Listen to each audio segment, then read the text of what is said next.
আজ বানাবো এই সিজনের প্রথম আম দিয়ে চাটনি। আজ বানাবো মশলা চাটনি। চলুন, তার জন্য প্রথমে আমটাকে ভালো করে কেটে নেব। ভালো করে খোসা ছাড়িয়ে ছোট ছোট পিস করে কেটে ধুয়ে নেব।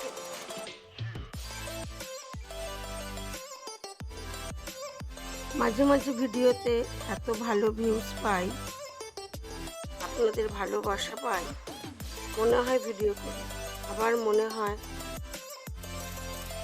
এত কষ্ট করে ভিডিও বানাই কিন্তু ভিউজ নেই, রেগুলার একই রকম ভিউজ হয় না। সেই জন্য ভাবছি ভিডিও করা ছেড়েই দেব। কড়াটা গরম হয়ে গেছে, দিয়ে দিলাম অল্প একটু সর্ষের তেল। আজ কোনো ফোড়ন দেব না, ভাজা একটা মশলা করেছি, সেই মশলাটা দিয়েই আজকে চাটনিটা বানাবো। তেলের মধ্যে দিয়ে দিলাম আমটা। এবারে আমের মধ্যে দিয়ে দেবো স্বাদ মতো নুন আর অল্প একটু হলুদ গুঁড়ো, আর দেবো বেশ অনেকটা পরিমাণ চিনি। দিয়ে খুব ভালো করে এটাকে কষিয়ে অল্প একটু জল দিয়ে আমটাকে সেদ্ধ করে নেব। আমি যে মশলাটা বানিয়েছি, মশলাটার মধ্যে আছে অল্প ধনে, জিরে আর আছে পাঁচফোড়ন। সব কিছু শুকনো খোলায় ভেজে মশলাটা গুঁড়ো করেছি, আর দিয়েছি ওর মধ্যে কয়েকটা শুকনো লঙ্কা। আজ এই ভাজা মশলা দিয়ে এই চাটনিটা বানাবো।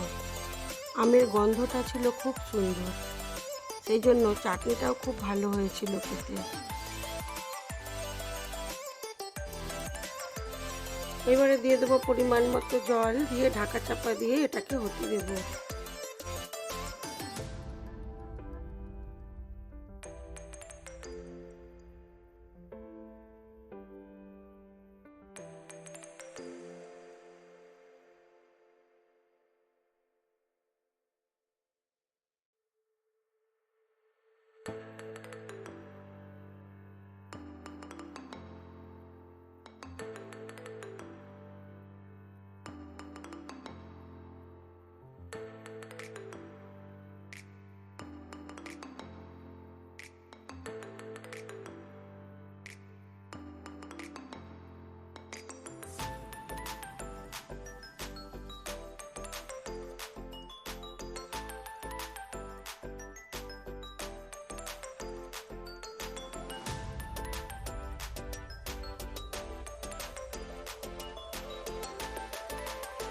চাটনিটা আমার প্রায় হয়ে এসেছে। এইবারে দিয়ে দেবো ভেজে রাখা মশলাটা। ভেজে রাখা মশলাটা দিয়ে একটু সময় এটাকে ফুটিয়ে নেব।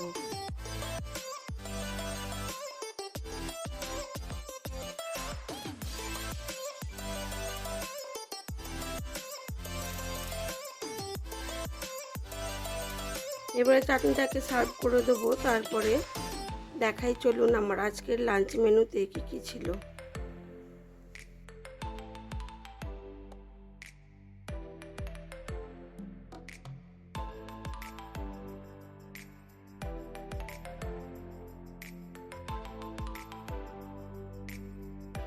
চাটনিটা সার্ভ করে দিয়েছি। এবারে দেখাই, চলুন আমার আজকের লাঞ্চ মেনুতে কী কী ছিল।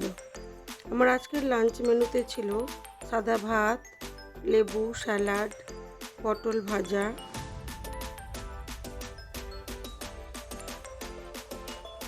মাছের ঝাল, কাতলা মাছের কাবাব করেছিলাম, আর ছিল এঁচোড়ের তরকারি আর আমের চাটনি।